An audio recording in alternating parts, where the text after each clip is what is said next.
उद्या दोन्ही राष्ट्रवादी एकत्र आले तर आश्चर्य वाटणार नाही असं शरद पवार अनौपचारिक गप्पांमध्ये म्हणतायत। एकत्र येण्याबाबतचा निर्णय सुप्रिया सुळे यांनी घ्यायचा आहे असंही पवारांचं म्हणणं आहे। मी आता या प्रक्रियेमध्ये नाही असं पवारांनी सांगूनच टाकलंय। तर दोनही पक्षांचे लोकप्रतिनिधी हे एकाच विचाराचे आहेत असं देखील पवार म्हणतात। सर्व ॲटिट्यूड पाहिलं किंवा त्यांचं काम करण्याची पद्धत जर पाहिली तर शरद पवार आणि अजित पवार एकत्र येतील असं चित्र दिसतंय।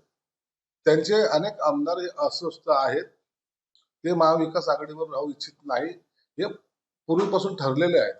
आता ज्यांची मूळ कमांड त्यांच्यावर आहे, जे सर्व आहेत, त्यांच्याकडून जर असं स्टेटमेंट आलं तर याचा अर्थ त्या एकत्र येण्याला पुष्टी दिल्यासारखं।